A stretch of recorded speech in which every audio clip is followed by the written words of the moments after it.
Hello friends, welcome to my channel. இன்னைக்கு நம்ம egg Manchurian எப்படி செய்யறதுன்னு பார்க்கலாம்.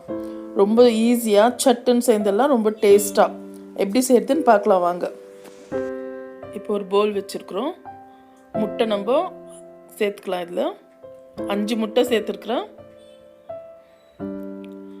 தேவையான அளவு உப்பு, கொஞ்சம் மிளகுத்தூள், கொஞ்சம் மிளகாத்தூள், கொஞ்சம் மஞ்சள் தூள் போட்டு நம்ம இது நல்லா மிக்ஸ் பண்ணிக்கலாம். நான் 5 முட்டை சேர்த்துக்கிறேன். உங்களுக்கு இன்னும் அதிகமாக வேணும்னாக்கா நீங்கள் இன்னும் கொஞ்சம் சேர்த்துக்கலாம்.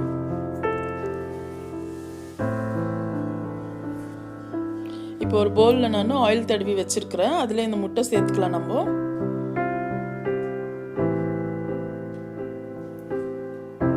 இப்போ இட்லி பாத்திரத்தில் நம்ம எப்படி ஒரு ஸ்டாண்டோ இல்லை இப்படி ஒரு மூடியோ போட்டு நம்ம இதை சென்டரில் எப்படி வச்சுக்கலாம். இப்போ இது மேலே ஒரு பிளேட் போட்டு அதுக்கு மேலே நீங்கள் இட்லி குக்கர் பிளேட் போட்டு வைங்க. மீடியம் ஃப்ளேம்லேயே வச்சுக்கோங்க. ஒரு 15 to 20 minutes இது வேகட்டும். இப்போ நம்ம வெந்துடுச்சா பார்க்கலாம். ஒரு நைஃப் எடுத்து இப்படி சென்டரில் இப்படி எதுனா மெதுவாக இப்படி விட்டு பாருங்கள். நம்மளுக்கு ஒட்டக்கூடாது. பாருங்கள், ஒட்டாமல் வருது. நம்மளுக்கு வெந்துடுச்சு. இப்போ இது வெளியே வச்சு நல்லா ஆறட்டும். நம்ம எதுக்கு ஆயில் தடவுறோம்னு சொன்னால் ஒட்டாமல் வரும் நம்மளுக்கு. அதால தான் ஆயில் தடவுறோம். பாருங்கள், நம்மளுக்கு வந்துடுச்சு. இப்போ நம்ம கட் பண்ணிக்கலாம். நம்மளுக்கு எந்த ஷேப் வேணுமோ அதில் அந்த ஷேப்பில் கட் பண்ணிக்கலாம்.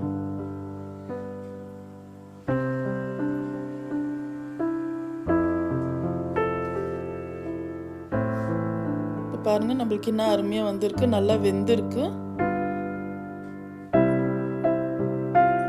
பெப்பர் தூள், மிளகாத்தூள் எல்லாம் போட்டோம் இல்லைங்களா, அதெல்லாம் என்ன அழகாக வந்திருக்கு.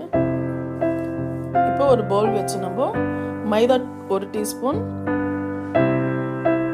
கார்ன்ஃப்ளவர் 1 டீஸ்பூன், கொஞ்சோண்டு உப்பு சேர்த்து நம்ம மிக்ஸ் பண்ணிக்கலாம். இது நம்ம முட்டைக்கு நல்லா அது ஒட்டுற மாதிரி எவ்வளோ தேவையோ அவ்வளோ நம்ம மிக்ஸ் பண்ணிக்கலாம்.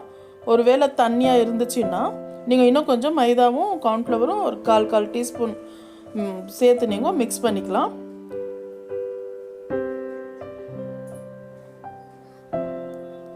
இப்போ நம்ம ஃப்ரை பண்ணிக்கலாம்.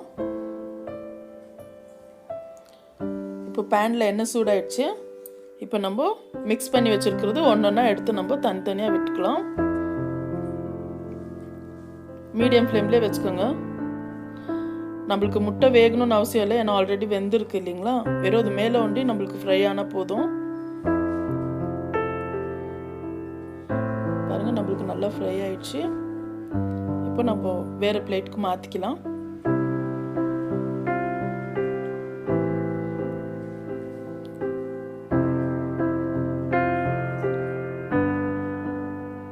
இது ரொம்ப ஈஸி செய்யறதுக்கு, கஷ்டம் ஒன்றும் இல்லை. பாருங்க, நம்மளுக்கு நல்லா ஃப்ரை ஆயிருக்கு.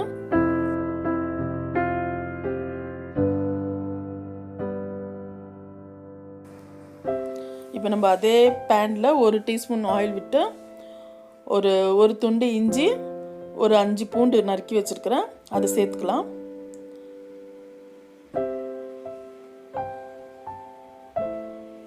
வெங்காயம் சேர்த்துக்கலாம். ஒரு வெங்காயம் பொடியாக நறுக்கியிருக்கிறேன். நல்லா மிக்ஸ் பண்ணி விடுங்க. ப்ரௌன் ஆகணும்ட்டு இல்லை. 2 பச்சை மிளகா, கேப்சிகம் 1. இப்போ இது கூட நம்ம தேவைப்பட்டால் கேபேஜ் ஒரு கொஞ்சமாக சேர்த்துக்கலாம். ஆனால் நான் சேர்க்கல. டொமேட்டோ கெச்சப் 1 டீஸ்பூன் சேர்த்துக்கோங்க. Soya sauce 1 teaspoon, chilli sauce 2 table spoon. நல்லா மிக்ஸ் பண்ணி விடுங்க. மீடியம் ஃப்ளேம்லேயே இருக்கட்டும்.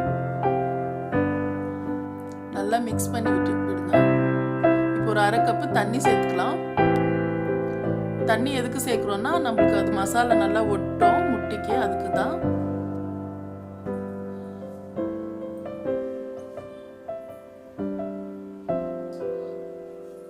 இப்போ நம்ம முட்டை சேர்த்துக்கலாம்.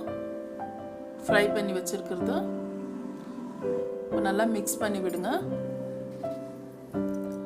இப்போ இந்த கிரேவி நம்மளுக்கு கிரேவி மாதிரி வேணும் அப்படின்னு சொன்னால் நம்ம ஒரு 1/4 டீஸ்பூன் கார்ன்ஃப்ளவர் வந்து நான் லிக்விட் மாதிரி பண்ணி வச்சுருக்கிறேன். இந்த மாதிரி இதை நம்ம சேர்த்துக்கலாம். நம்மளுக்கு கொஞ்சம் திக்னஸ் வரும், அதனால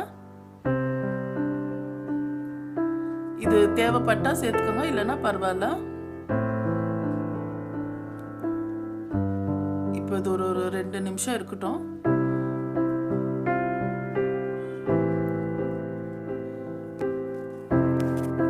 நல்லா மிக்ஸ் பண்ணி விட்டு நம்மளுக்கு ரெடி ஆயிடுச்சு. எக் மஞ்சூரியன் ரெடி ஆயிடுச்சு. பாருங்க, நம்மளுக்கு எக் மஞ்சூரியன் ரெடி ஆயிடுச்சு. இன்னும் நல்லா வந்திருக்கு பாருங்க. பசங்களுக்கு சேர்ந்து கொடுங்க, ரொம்ப விருப்பப்பட்டு சாப்பிடுவாங்க. நம்ம வெளியே போய் வாங்கி கொடுக்கணும்னு கூட அவசியம் இல்லை. முட்டை இருந்துச்சுன்னா வீட்டில் டக்குன்னு சேர்ந்துடலாம். நம்மளுக்கு வீட்டிலே நல்லா விரும்பி சாப்பிடுவாங்க. இது கண்டிப்பாக ட்ரை பண்ணுங்கள். சாப்பிட்றதுக்கும் அவ்வளோ டேஸ்ட்டாக இருக்குது. அவ்வளோதான் ஃப்ரெண்ட்ஸ். இந்த வீடியோ உங்களுக்கு பிடிச்சிருந்தா லைக் பண்ணுங்கள், ஷேர் பண்ணுங்கள், மறக்காமல் சப்ஸ்கிரைப் பண்ணுங்கள். தேங்க்யூ.